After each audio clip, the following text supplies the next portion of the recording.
Now, before you all sit down, I know this is unusual. I want you to sing with me for a minute. You might not recognize the tune right away because, I'm not the singer in the crowd.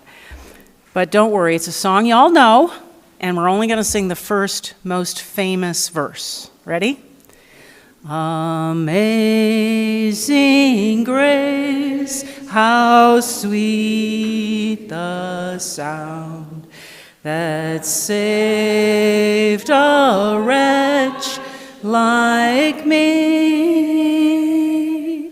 I once was lost, but now I'm found. Was blind, but now I see. Thank you. Please be seated. That is undoubtedly one of the most recognized songs in the world.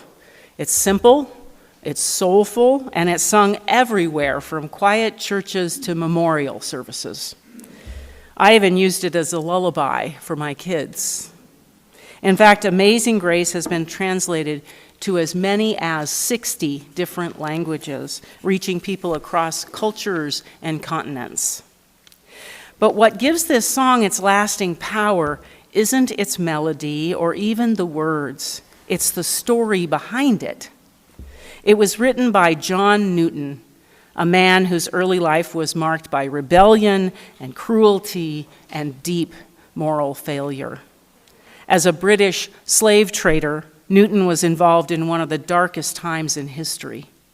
He was responsible for unimaginable cruelty. He was part of a notoriously merciless and cruel system. By his own admission, he had little regard for the suffering of others.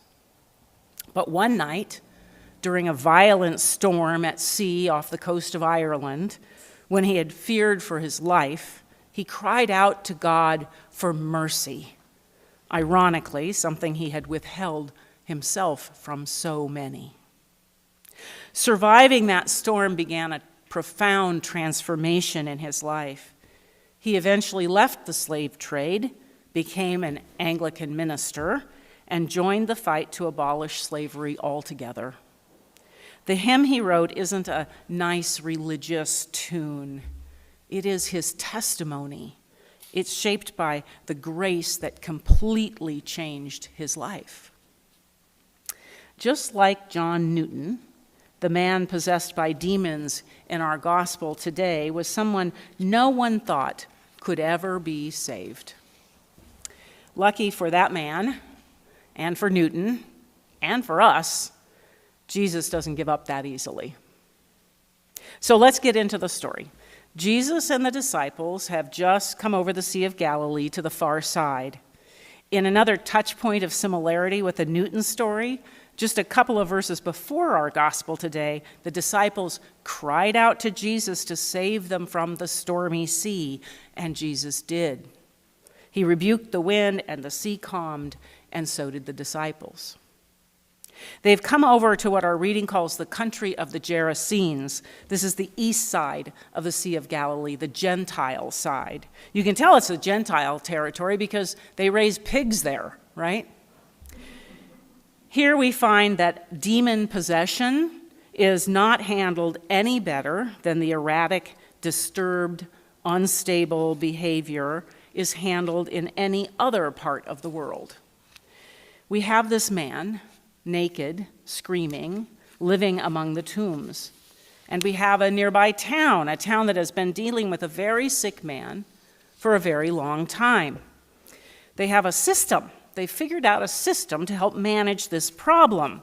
He can be out there in the wild unless his howling and ranting and his behavior intrudes too much on their lives. And then they chain him up for a while. No doubt with a justification that they're keeping him safe. But let's get real. That sort of thing is way more about giving the community a feeling of safety than it is from protecting them from any actual threat. And this is how Jesus finds him, alone, among the tombs, naked, and ranting. Tell me, what would you do? I have to say, I'm pretty likely that I would be pulling out my cell phone and dialing 911 about then, in the hopes that some of those more experienced townspeople who had a system for this would come on out with all of their safety methods. Not Jesus. Jesus asks the man his name. You know, I see Jesus at work in our world all the time. Both in Wilsonville and in Tigard, there are community groups on Facebook. The people of Tigard, the people of Wilsonville, the people of whatever. Not a week goes by that someone does not post something about some sketchy person they've seen. Often it's a homeless person walking around pushing a cart, or someone standing on a corner begging, or just someone acting strangely. And not one of those posts goes by without someone with the heart of Jesus responding, "Oh, you mean Keith or Mike or Sydney? Yeah, they're down on their luck, but a great person. You should stop and talk to him sometime." That's what Jesus did. He recognized this man as a person rather than as a threat. Actually, the demons had already clocked that it was Jesus who was the threat, hadn't they? They start out with, "What have you to do with me, Jesus, Son of the Most High God?" How very interesting that the demons recognized Jesus before he even spoke. They, in a Gentile man, in a Gentile world, acknowledged Jesus as Most High God.